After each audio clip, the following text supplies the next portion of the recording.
Greetings, sir and sirettes, and welcome back to From the Depths with me, Elathrix, and of course, welcome back to the Sandbox mode, where today we're going to be checking out a few of the changes in the newest Unstable branch. This is the update, which has not yet been completely finished, so expect some of the things to change, but ultimately, we do have a whole host of things we need to check out, and today, we're just going to be checking out two major things. The fact that we no longer have fuel or ammo, and the fact that there have been some serious changes to particle cannons. Particle cannons have always been a little bit weird for me. I do love them in concept, but never get round to using them since I find them quite difficult to build with, and I always end up going with other options to do certain roles a little bit better, mostly because of the upfront cost being so much, and the size of them being so big, it's a bit too much of an investment. But now, we have new lenses, which means we don't have to go with the larger asymmetrical one, we can go with some of the others, which is going to make life a lot easier if you like particle cannons. But the main thing we're focusing on to begin with is the whole new material system. Without fuel and without ammo, what exactly is the point of the refinery, and how is this going to affect the gameplay of the new campaign once I start it? Since, of course, this also comes with the new map update, which means that we have to start our campaign fresh again. And I do make this promise now, I will be dedicating more time to the campaign than I did this time around when it's released into the stable branch, since I just had too many issues with the current version of the campaign. I found too many things not all that enjoyable, and most of them are getting better and improved, so it's going to be a lot more fun. But until then, we're going to have a lot of building to do. But first, let's talk about materials. So how exactly does the new system work now that there isn't fuel and there isn't ammo? Well, by the looks of things, it's relatively simple. All of the things which used to use fuel or used to use ammo simply takes from the material storage and then converts it for their use as soon as they need it. So rather than having all three available, you just need one available. So it is incredibly simple. I'm still not 100% sold on this new system. I did like the complexity a little bit there, but I do think as well I'm going to find it's going to be way easier to build things. It's going to be way simpler to just decide what I want on craft, and I do think I am going to like it in the long run, but at the moment I am a little bit on the fence about it. As you can see here, we have the fuel engine and generator, and it is instead draining materials. Materials per second 0.01 because it's a tiny little engine here, and it is producing power from that. And the same goes for things which require ammo, so if we just put down a little cannon, ta-da, and fire that, with absolutely no noise. That was really weird. But the point is, material use per second, everything's there, so that is that. It certainly makes the game a lot more streamlined. But with all this, we do have a brand new resource system. If you have a craft, or a building, or whatever you are building with, which has over 1 million resource in storage, you can use these. The refinery is now what do they call it? A commodity refinery, and this is where things get a little bit interesting. I actually love this new system, by the looks of things. So here we are, I just threw down all the basic stuff. We have a refinery here, and it is using 10 materials per second to produce 7 commodities per second. And commodities are essentially materials you can teleport to any of your craft. So if I, for instance, was running out of material on this craft, the one making the commodities, I can go ahead and gift it commodities here in the resource section, and then it would get resources directly into its storage. So then you have to ask yourself, what's the point of having material on your craft? That is, having craft which shift material from one location to another. Well, this is inefficient. And even if you add loads of the efficiency increases, which are these, ta-da, you will never reach 100%. So now it's using 10 materials for 8 commodities, and by the way, commodities transfer directly back into one material each. So they are essentially just materials. Just globally accessible material. So there we go, that is ridiculous there with all the efficiency stuff, and we are only on 8.9. As you can see, there is a serious diminishing returns here. So even if you add absolutely loads of them, you'll never quite reach 100%, and each of these, by the way, costs 2,000 to put down. So as you can imagine, you're probably never going to get close to 100%. I'm assuming you literally can't, even if you put down unlimited amounts of these, but I haven't quite tested it out just yet. But the reason why I like this is because it is making a hybrid of localized resources and centralized resources. Essentially, you can have centralized resources by using the system, but it isn't as efficient as localized, so you are being rewarded for actually having materials being physically transported from place to place. But if you really have an awkward situation where one of your craft is a little bit further away from something like this craft or something like that, you can just give it resources, and I really like that system, so you have the option of the two. So for me, that is 2 thumbs up for this system at least. Completely random note, but why have I never used these weapons? The blast guns. They're so fun looking. And very loud. But the shells can actually go a decent distance, I didn't think that.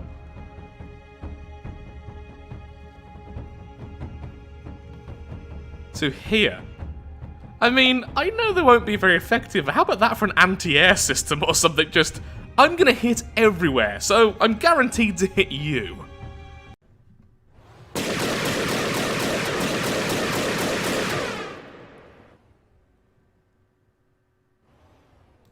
Yeah, that didn't work out as well as I honestly expected. Okay, back to what I was actually meant to be doing. Back to particle cannons.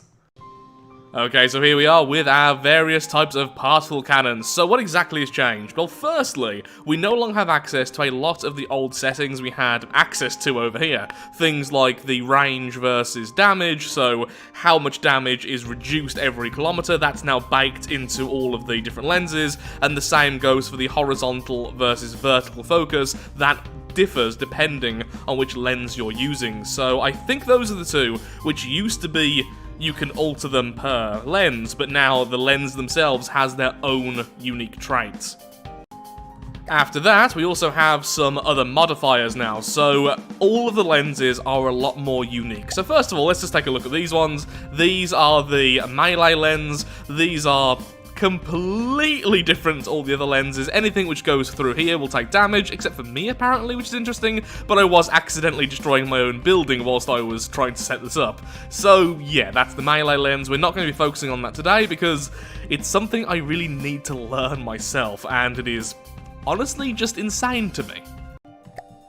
So then let's take a look at the lenses themselves. The first 3 lenses are essentially all the exact same with only one difference. The difference is where you can put the tubes, where their ports are. So here's the original, the asymmetrical one, which I absolutely loathed building with. We now have a symmetrical version like this. Then we have one which has 4 ports at the back. So all of them have 5 except for this one, which only has 4, but honestly, it's probably the easiest to build with. No longer do you have tubes on the side of it, so already you can make your turret a little bit more compact, at least if you're bad at building like me and don't want to try and work around all the side entrances there, because that is just difficult.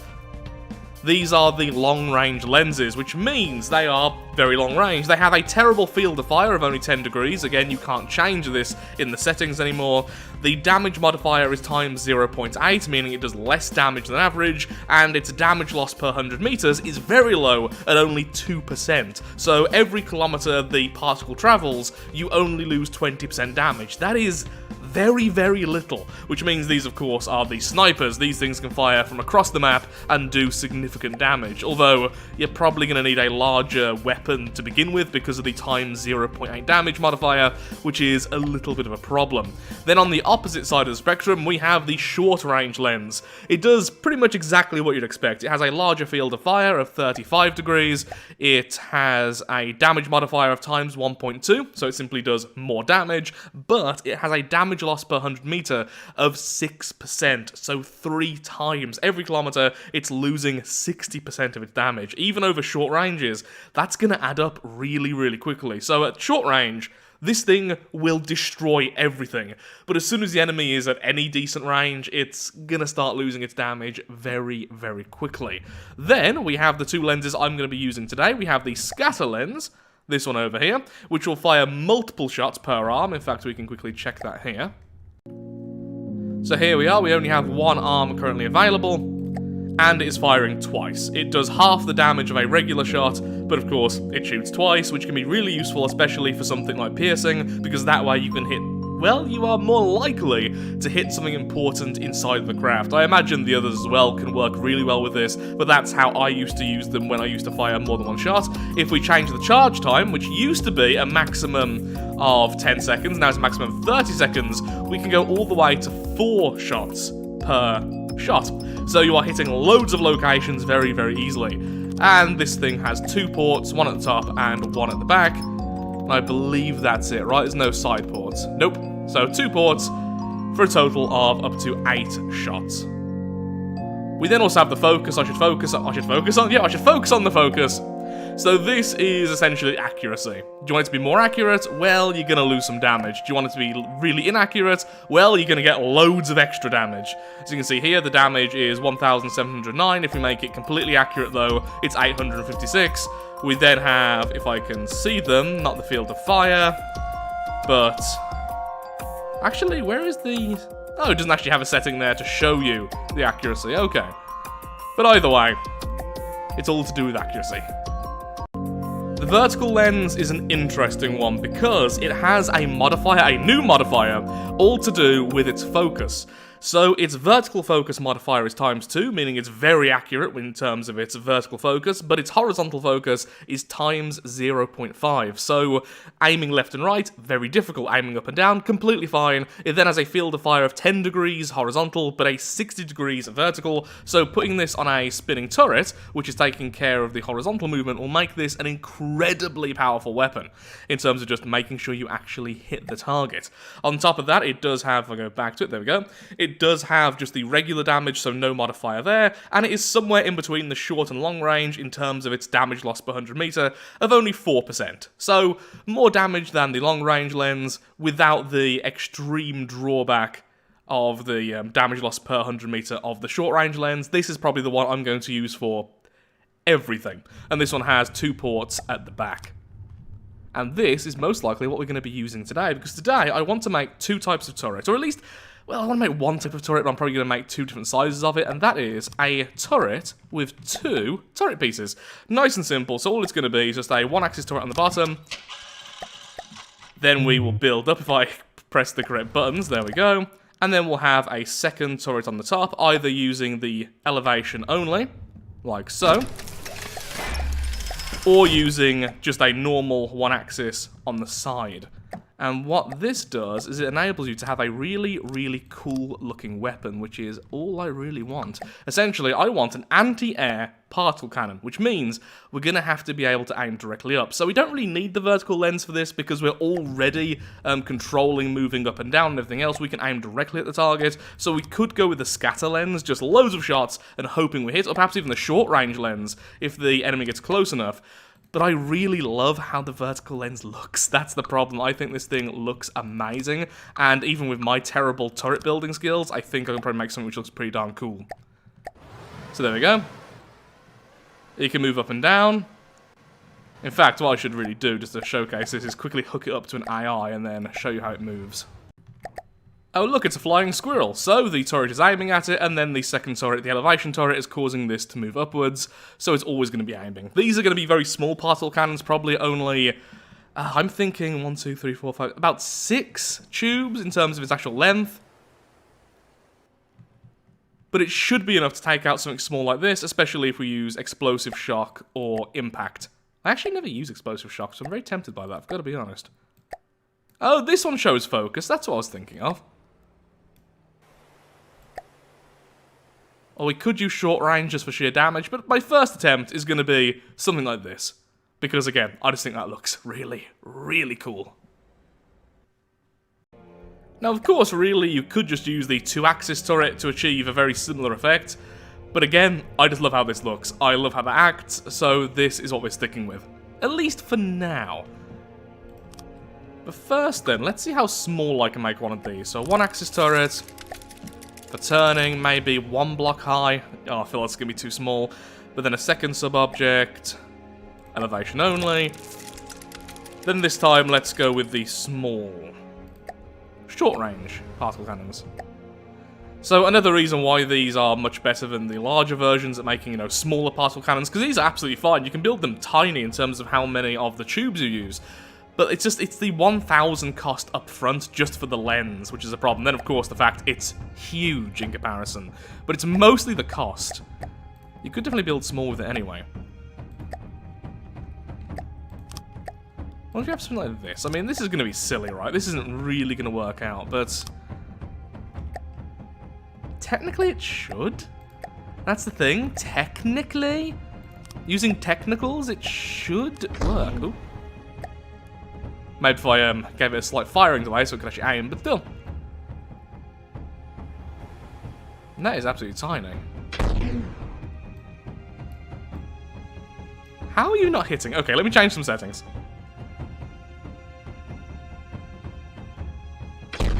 Yeah, you need to be changed.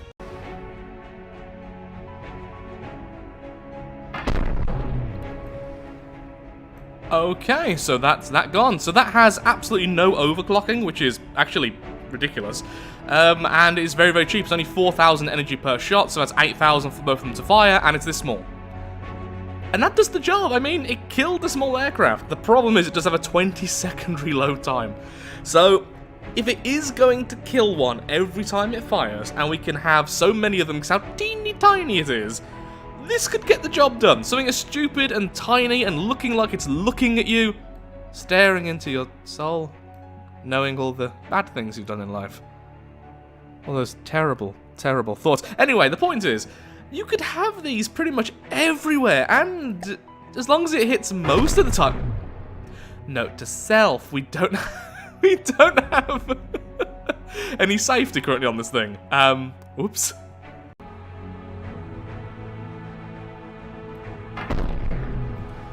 Yeah, that works.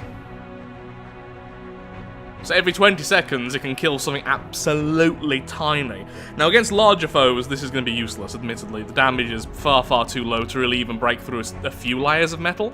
Oh yeah, metal's been changed as well. Armor stacking's been changed as well, but that's something we'll cover in the future. There is plenty of other stuff we need to talk about for the update. Today, we're just focusing on our shiny, shiny little particle cannons here. Okay, let me try and make a proper version of the small one like this, then I'll also try and make a larger version using these. So I'll probably have these only fire... Where are you? Only fire if the enemy gets within 600 meters, something like that. That way the damage loss isn't so intense, and they're kind of... we don't need them to be constantly firing, so having a slower cooldown for the extra damage is fine. Something like this, though, will probably fire at 1,500 meters and lower and actually be the bulk of our anti-air. And probably EMP. Gotta be honest. Probably gonna use a lot of EMP, just because it is very effective like this. Also, I'm terrible at building turrets. This is going to take way too long, isn't it? I am terrible at building turrets. I can still aim directly upwards, right? Yep. Lovely. I mean, it's still pretty small. It's very cheap. Kind of looks like a face of a robot, to be fair. Why is everything I am building currently turning into faces? And why do they keep on talking to me? No, I couldn't possibly do that.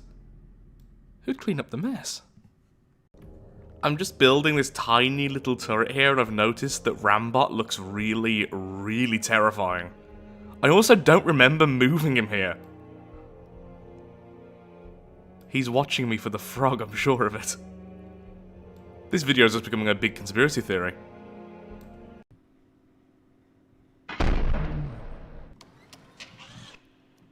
Well, that certainly works. So this little turret here is one I was just working on inside the craft itself, so this obviously can't aim directly upwards, but it is using the vertical lens, which means it can fire a 60 degree, and that seems fine, honestly. So I think for general purpose, you probably just want to build something like this, and this is, again, only a 3x3 turret. It's absolutely tiny. The weapon itself is very small. Per shot is only 10,000, or is it like 12,000 energy? It fires every 7 seconds, and it can definitely kill small targets in a single shot. Yep, there we go, that one's down straight away. So this one would definitely fulfill the role of anti-air. It just can't target things which have already reached the ship. So if something's already doing bombing runs, or it's just harassing us from the top, that would be utterly useless. But as a general purpose one, yep, that is really, really good, and I really, really love the vertical lens. It's definitely my favourite out of all of them. So now, we need to build a more permanent version of the terrible looking one I built over here, and then I think I'm going to call the episode, because I want to build one of these more permanently, probably in the next Building the Carrier episode. So after a few more tests, this is pretty much the smallest I can get the anti-aircraft turrets, and they're okay, honestly. They're absolutely tiny. The only thing which is on the deck level is the original turret, the original horizontal turret. Everything else is in the cap itself. Their damage is very limited, and they are partially overclocked. They can fire almost directly up. They can't quite get the full 90 degrees, but they can get close enough that as long as there's a few of them dotted around the hull, they should always be able to fire at something. Are they going to be able to destroy larger targets? No. Even smaller targets they're going to have some trouble with, but the point is they can quite easily take out a wing or a thruster or something important, which is really, really, really critical against very, very small targets. And despite the fact they're overclocked, because they're so teeny tiny, they are still really, really cheap. Something else I've just realised is that these things only cost 1,000 materials each, so they really are just a little side weapon. They're the equivalent of a simple weapon. You just put them everywhere you have space. They're not really meant to do all that much, but I would enable them to fire probably about that close. And down it goes. So it will act as a really good defense versus very, very, very small aircraft. Against larger ones, then you're looking at things like this, which is the 3x3, and then anything larger than that, you're probably going to look into a more traditionally sized particle cannon, possibly even using the long-range lenses. But for just anti-aircraft, tiny little baby things, these are fine. Now, I did say something wrong. I think I may have already mentioned it, though. Nope, it turns out I didn't mention it. So, when I said earlier these things can aim almost directly up, it is true. It's just I said it a bit wrong. It's not that the lens can aim that high. In fact, yeah, there we go. That's pretty much as high as it can aim, about 45 degrees. But it does use the short-range lens, which is a 35-degree field of fire, and that's why they can almost fire directly upwards, because their field of fire is so wide. That isn't really ideal, but again, for how small they are, it's difficult to have the secondary turret inside without it hitting absolutely everything. Although at the moment, there is a bit of a weirdness in the test mode. I'm not sure if this is a beta thing, but it seems like collisions aren't really working properly with the with a turret on a turret. As you can see, this one can aim all the way upwards, even though it really shouldn't be able to. That should have been hitting a block on the back, but it wasn't. So that's a bit curious. But yeah, these can still definitely go 45 degrees, or at least close to that, and then they have a 35 degrees extra field of fire. Now, when it comes to how much energy and how much materials these cost, they are 1,000 materials each, which is super cheap, though they do cost 1,900 energy per shot every 2 seconds. These things fire very frequently, but not all that powerfully. The idea is they can stop as soon as they've done enough damage for the enemy to be destroyed. Often with smaller enemies, you're gonna overkill them if you go with too much damage per shot. So hopefully they just won't be running all that much. They're almost as expensive as the larger version over here, and they're nowhere near as strong just because of the overclocking. The overclocking is incredibly inefficient. But I still utterly adore them, and we'll be putting them absolutely everywhere on this craft, along with finally building a larger version which will look a bit better, though I need to do some practice. Same with building up the bridge here. Probably the next episode is going to be bridge building and weapon placement for the aircraft carrier.